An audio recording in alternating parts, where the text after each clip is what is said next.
지식재산가 사업 이야기를 전해드리는 김기환 TV. 이번 시간에는 크리에이터가 꼭 알아야 할 초상권 상식에 대해서 소개를 해드리는 시간을 갖겠습니다. 생뚱맞게 웬 초상권이냐 하실 수도 있는데, 본격적으로 크리에이터 활동을 하고 유튜버 활동을 하시겠다라고 하면은 영상을 여기저기서 많이 촬영을 하시게 될 거예요. 그리고 경우에 따라서는 남이 찍어 놓은 소스도 가져다가 쓰실 수가 있을 거예요. 근데 그 과정에서 저작권 이슈가 발생할 수도 있고, 저작권에 대해서는 지난번에 이제 한번 소개를 해드렸죠. 생각지도 못하게 초상권 이슈가 발생할 수도 있습니다. 그러면은 영상을 실컷 잘 만들어 놓고 조회수 실컷 잘 올라가고 있다가 닫아야 될 수도 있어요. 영상을 내려야 될 수도 있어요. 그리고 이 영상이 광고 수익이 정말 잘 터졌는데 때로는 벌금도 내야 되고 소송에 휘말릴 수도 있습니다. 이게 연예인만 찍어서 문제가 되는 게 아니라 일반인을 찍어서도 문제가 될 수 있습니다. 이거는 헌법에도 명시가 되어 있어요. 헌법에 이게 보장이 되어 있기 때문에 굉장히 잘 아셔야 되고 조심하셔야 된다. 그래서 소개를 좀 해드리자면, 일단 초상권이 뭐냐? 초상권 그러면 일단 연예인들 초상권을 많이 생각하세요. 유명인들 초상권. 맞아요. 그 사람들 유명하기 때문에 초상권의 밸류가 일반인보다 훨씬 높을 수도 있습니다. 근데 이제 어쨌든 포트레이트 라이트라고 하고, 자기의 초상에 대한 독점권. 그러니까 내 얼굴이잖아요. 지금 이거 내 얼굴이잖아요. 내 얼굴에 대한 권리 내가 가지고 있어요. 내 얼굴인데 남이 내 얼굴 가지고 장사한다. 남이 내 얼굴 가지고 어디 뭐 게임 캐릭터로 만들어서 팔아먹어서 돈을 많이 번다. 이건 안 되거든요. 그거에 대한 독점권이 명확하게 있다는 거고, 이게 인격권의 하나예요. 이 자기의 초상에 대한 독점권은 인격권의 하나로서 자기의 초상 이거에 대한 승낙 없이 전시되거나 게재되었을 경우 손해배상을 청구할 수 있어요. 그러니까 내가 허락한 적이 없어요. 내 얼굴인데, 내 사진인데 내 동의 없이, 옛날 이제 사진관 같은 경우 앞에 보면 이제 꼭 애기 돌 사진, 고추가 나와 있는 아이의 돌 사진, 가족 사진 이런 거 걸려 있잖아. 옛날에는 몰랐으니까 상관없어요. 옛날에는 몰랐고, 이게 디지털 매체가 이런 게 발달하지도 않았고, 누가 또 그 잘 나온 사진이 있으면 스마트폰도 없을 시절이기 때문에 찍어다가 배포하거나 이런 게 불가능했는데, 지금은 시골의 어디 사진관에 뭐 되게 뭐 진짜 느낌 있는 사진 누가 걸어놨다. 그럼 그걸 진짜 나쁜 사람이 찍어다가 그거 가지고, 그 이미지 가지고, 그 누군가의 얼굴 사진 가지고 되게 안 좋은 광고 만들어서 뿌릴 수도 있고, 나쁜 이미지의 광고를 만들어서 뿌릴 수도 있고, 그 사람은 돈 벌고, 초상권을 가진 사람은 나중에 나쁜 사람으로 몰리거나 데미지를 받을 수도 있고, 그렇잖아요. 그거를 철저하게 못하게 하고 있고, 요즘 사진관에서 만약에 그런 사진이 걸려있다라고 하면은 허락을 받고, 혹은 때로는 돈을 받고 사진을 무료로 찍어줬다거나 뭔가 동의를 받고 그거를 쓰도록 되어 있습니다. 그 유튜브 제휴 영상 같은 거 이제 의뢰할 때도 보면은 그 계약서라든지 그 가이드, 영상 제작 편집 가이드에 보면은 타인의 초상권을 침해하지 않는다. 대중이 많은 데서 영상을 촬영할 때는 반드시 모자이크 처리를 하거나 얼굴이 안 나오게, 식별이 안 되도록 한다. 요런 문구 내용들이 다 들어가 있습니다. 초상권이란 게 얼마나 이게 악유가 되냐면은, 오늘 보도자료, 그러니까 오늘 네이버에서 이제 이 초상권으로 검색을 해서 뉴스 자료만 보면은, 최근에 뭐 이대호 이제 은퇴했죠. 롯데자이언츠의 국민타자 이대호, 그다음에 박세리 씨, 이 초상권 무단 도용해서 법적 대응, 소속사에서 법적 대응을 해요. 이 사람들 얼굴을 가져다가 어디 치킨, 이 사람들 얼굴을 가져다가 어디 뭐 의류 이런 이제 장사하는데 유명인의 이미지에 올라타는 거죠. 그러니까 우리가 큰 회사에서 TBCF 같은 거 만들 때, 어떤 영상 광고 이미지 같은 거 만들 때 유명 연예인을 쓸 때 돈을 엄청 많이 주고 그 사람들을 모델로 쓰잖아요. 그 돈을 많이 주는 거 안에 초상권을 얼마나 쓰겠다, 빌려 쓰겠다, 1년을 쓰겠다, 6개월을 쓰겠다, 광고 계약 끝난 이후에도 이거 뭐 돌아다닌 것까지는 다 허용해달라, 이런 내용들이 다 포함돼 있어요. 근데 그런 거 허락도 안 받고 이런 유명한 사람들의 사진을 함부로 쓰면은 문제가 되죠. 네, 가상인간, 그러니까 아이린하고 똑같은 가상인간 8억 들여서 이제 뭐 이렇게 만들었대요. 근데 이것도 국감에서 초상권 침해 악유될 수 있다. 문제 될 수 있어요. 그러니까 아이린 씨 허락을 맡았는지, 이 아이린 씨의 자기 얼굴 독점권이잖아요. 근데 그거를 허락 맡고 가상인간 만들었는지, 이 가상인간으로 만든 거를 어디다가 여기저기 쓸 건지, 그거에 따라서 이 사람 이미지가 나락으로 빠질 수도 있거든요. 네. 그래서 뭐 이런 게 굉장히 좀 악유가 되고 있고, 그 박효신 씨 같은 경우는 뭐 보면은 진짜 웃기는데, 그 성범죄 변호 광고, 네. 이거 이제 사진 나왔다가 벌금 3천만 원, 초상권 명예권, 이거를 이제 여기서 뭐 계약을 안 하고 허락을 안 받고 쓴 것 같아요. 그 백지영 씨 같은 경우, 가수 백지영 씨 같은 경우도 딴 데서 어디 뭐 성형외과 같은 데서 사진 무단으로 썼다가 벌금 500만 원, 막 요런 거. 그러니까 눈썹 문신했더니 업체 SNS 광고에 내 얼굴이, 이거 문제 되죠. 그래서 초상권은 일단 중요하다. 이거랑 얽히면은 내가 1인 크리에이터를 해야 되는데 이거랑 얽히는 순간 굉장히 골치 아파진다. 본의 아니게 남에게 피해를 줄 수도 있다. 그러면 이제 초상권 침해 기준과 그 불이익에 대해서 좀 알아볼 필요가 있습니다. 일단 대한민국에서는 아직까지 초상권과 관련된 직접적인 규정이 없어요. 초상권 관련된 법이 없어요. 제가 이제 나름 지식재산 관련 법을 공부를 하다 보니까 법제처 같은 사이트 들어가서 이런 법이 있나 저런 법이 있나 좀 찾아봐요. 근데 초상권과 관련된 직접적인 법은 없습니다. 대신에 헌법, 대한민국 헌법 제10조에 이런 내용이 있어요. 인간으로서의 존엄과 가치와 행복 추구권의 근거, 일반적인 인권권, 이거에 포함이 돼 있어요. 그래서 이게 무슨 말이냐면은 내 허락 없이 내 얼굴 가지고 뭔가가 이벤트 일어나고 돈벌이가 일어나고 내 이미지 나빠지고 내가 불행하잖아요. 그거 이제 헌법에서 지켜주겠다는 거예요. 이거 가지고 초상권을 지금 커버를 하고 있는데, 핵심은 두 가지입니다. 핵심은 첫 번째가 당사자 동의 얻었냐, 당사자 동의를 얻고 사진 가져다 썼냐. 두 번째, 동의 없이 상업종으로 돈벌이에 썼냐. 보여드렸던 것처럼 이제 백지영 씨 같은 경우는 성형외과, 이대호나 그 박세리 씨 같은 이 스포츠 스타들 같은 경우도 어디 뭐 의류나 뭐 이런데 스포츠 용품 뭐 이런데 가져다 썼을 거예요. 안 된다는 거예요. 이게 일단은 문제가 되고, 이게 법이 점점 발전할 거고, 우리나라도 그 이제 어떤 식으로 갈 거냐면은 해외 선진 사례법을 좀 찾아볼 필요가 있는데, 독일 같은 경우는 초상권 침해 예외 규정이라는 것도 있고, 초상권 침해 이게 되게 잘 돼 있어요. 근데 일단 예외 규정에 대해서 좀 알려드리면은, 시사적 영역으로 사진이 이용된 경우, 그러니까 언론 보도 자료, 지금 뭐 이태원 사태가 굉장히 문제가 많잖아요.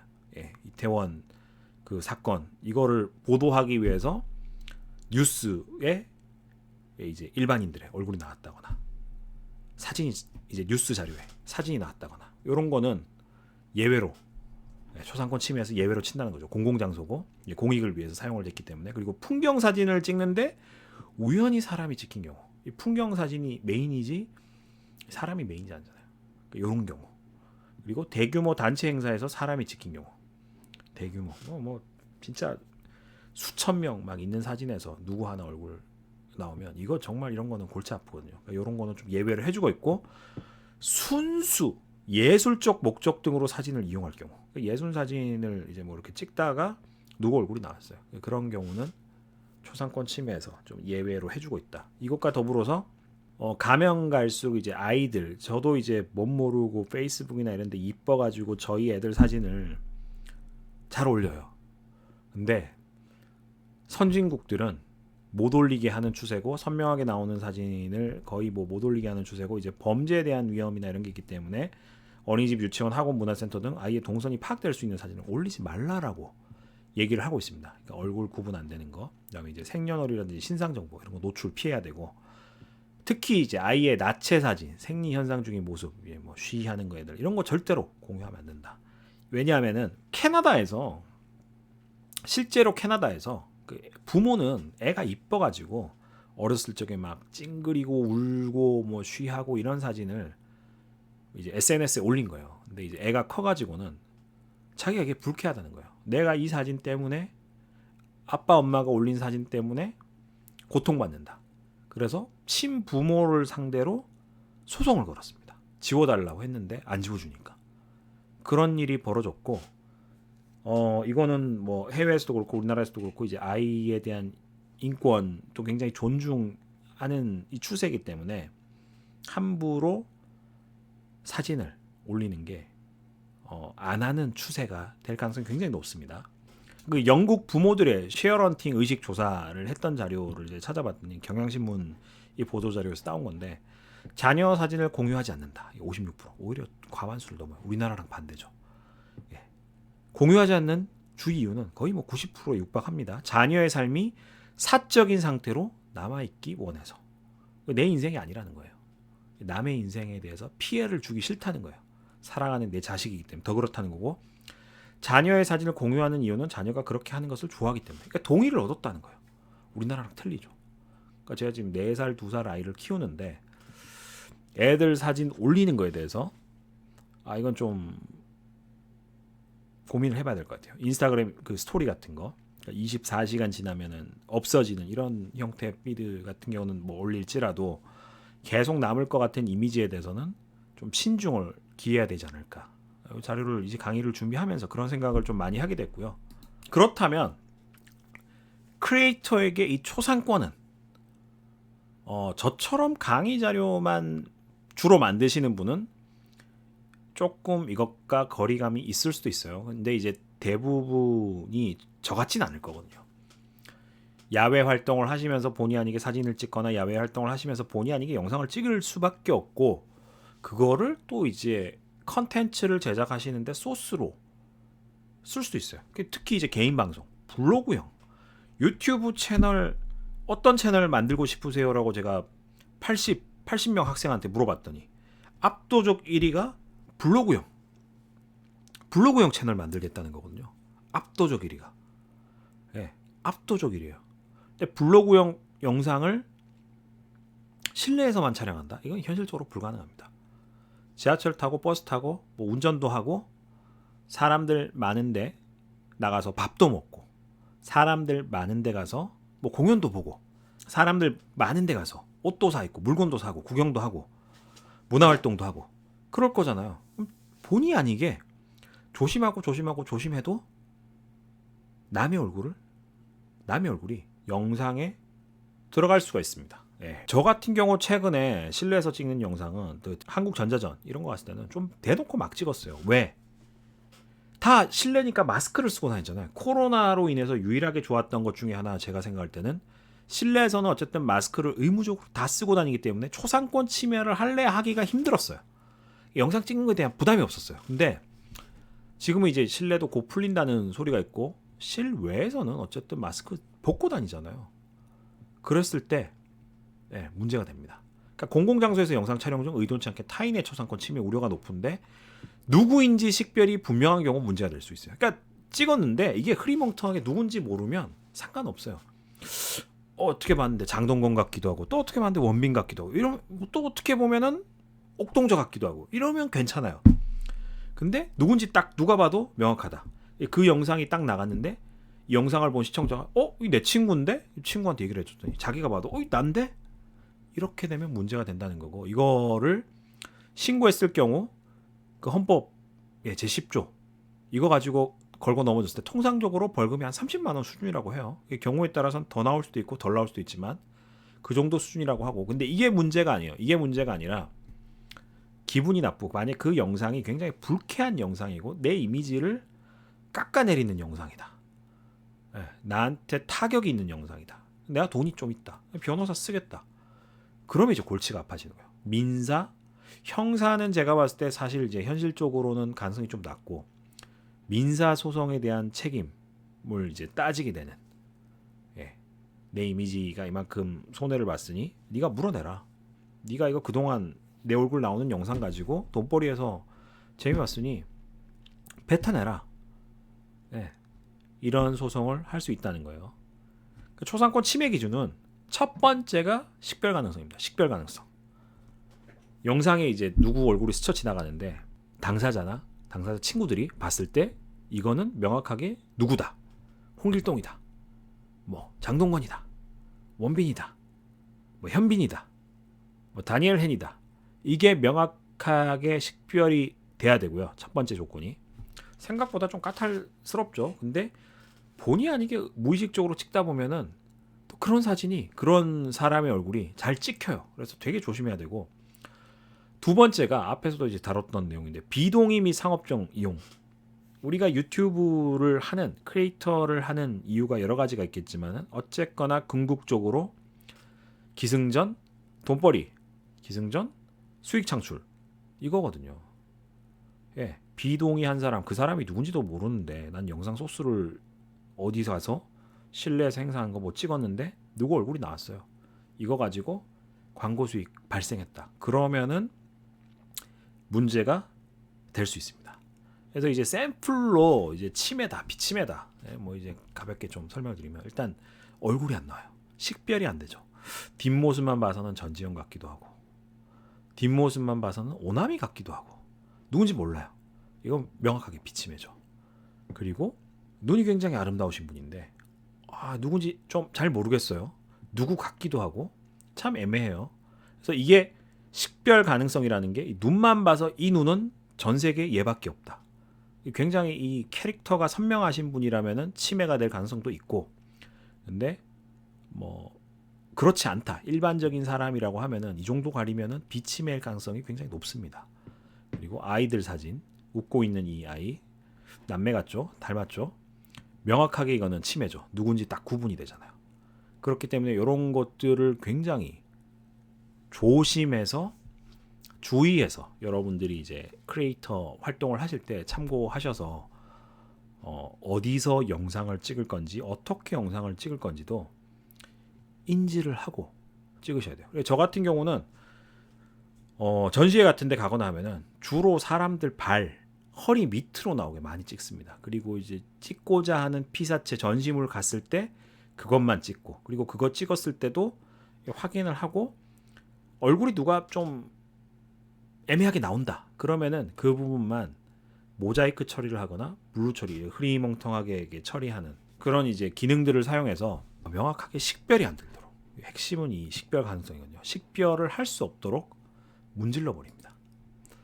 예, 그래서 이제 팁을 하나 드리자면 크리에이터가 대처하는 팁. 첫 번째, 대중 많은 장소 촬영을 최소화.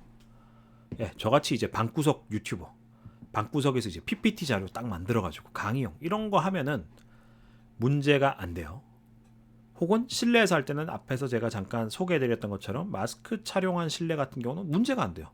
마스크를 막 누가 정말 요만큼만, 혹은 이제 입이 막 다 뚫려 있는 이런 마스크를 쓰고 다니지 않고 대다수가 일반적인, 이러면 식별이 대부분 안 돼요. 예. 근데 이렇게 쓰고도 얘는 김기환이야. 누가 봐도 김기환이야. 이래 버리면은 그거는 문제가 되는 거죠. 예. 근데 이제 대부분은 문제가 안 된다. 예, 멀리서 찍을 거기 때문에. 예. 그래서 그런 것들을 고려해서 컨텐츠 기획을 하고 촬영을 하셔야 되고, 주로 뒷모습 위주로 촬영 혹은 식별 가능한 이는 모자이크 처리. 그러니까 지금 여기 같은 경우도 식당인데 뒷모습만 쭉 나오고 얼굴 정면 나오시는 분은 블루 처리했죠. 그리고 이 점원들이 모자를 쓰고 있어요. 참 감사하게도 모자를 쓰고 있고, 일을 하시다 보니까 아래를 다 보고 있어요. 식별 안 됩니다. 이런 사진은 사용하셔도 되겠죠. 식당에서 밥 먹고 있을 때도 보면은 얼굴이 나와요. 애매한 분은 블루 처리해요. 이분 같은 경우는 블루 처리하는데 이 측면만 보고는 누군지 잘 모르겠죠. 예, 식별 가능성 어렵습니다. 이분이 이의 제기를 하더라도, 민사소송을 걸더라도 이거는 초상권 침해 판정을 받기가 굉장히 어려울 것 같습니다. 그러니까 이런 처리가 필요하다는 겁니다. 그리고 또 하나가 이 편집 툴에서 여러 가지 기능들이 제공이 돼요. 앞에서 계속 제가 강조드린 것처럼 대중 얼굴을 객체로 가리기, 이제 블루 혹은 모자이크, 옆에 보시는 것처럼 스티커, 얼굴 크게 나오시는 분은 그 스티커, 이미티콘, 이런 거 가져다 쓰셔도 돼요. 그래서 오히려 이런 거를 잘 가져다 쓰시면 영상의 느낌이 좀 더 가볍고 우습고 퍼니해지는 뭐 이런 상황을 연출하실 수도 있고요. 그 PIP, 픽처 인 픽처 가지고 이 만약에 이제 사람이 바글바글해요. 근데 이 여백을 갖다가 다른 용도로 쓰겠다. 그럼 여기다가 다른 영상을 덧댐을 해서 소개하는 영상을 넣어도 되고, 뭐 이 현상에 대해서 이 뭐 브이로그나 여기서 이제 촬영한 이 컨텐츠에 부가적인 설명을 할 수 있는 이미지를 여기다 넣어줘도 되고, 이미지를 이만큼 넣어서 가려줘도 되고, 그렇게 많이 합니다. 저도 그렇게 하고요. 혹은 텍스트로, 텍스트 크게 넣어가지고, 이런 거 크게 넣어가지고 텍스트로 가리는 것도 방법이에요. 텍스트로 얼굴 뭉개지도록, 식별이 안 되도록. 계속 강조드리지만 핵심은 식별이 되냐 안 되냐, 식별 안 되도록, 그렇게 공략을 하시면 돼요. 그리고 이제 다시 한번 소개드리지만 아이콘이나 스티커 등의 이제 그래픽, 이건 이제 여러분들이 쓰시는 편집 툴 같은 데서 다양한 이런 것들이 제공이 되기 때문에 본인 기호에 맞춰서 그 본인이 기획하시는 컨텐츠에 알맞는 것을 선별하셔서 이렇게 쓰시면 이 골치 아픈 초상권에 대한 문제를 피해 가실 수가 있습니다. 오늘은 그 크리에이터가 꼭 알아야 할 초상권 상식에 대해서 좀 소개를 해드려 봤고요. 오늘 준비된 내용은 여기까지고요. 다음에 또 크리에이터에게 도움이 될 만한 지식재산 정보 소개해드리는 시간을 가져보도록 하겠습니다. 감사합니다. 지식재산가 사업 이야기를 전해드리는 김기환 TV.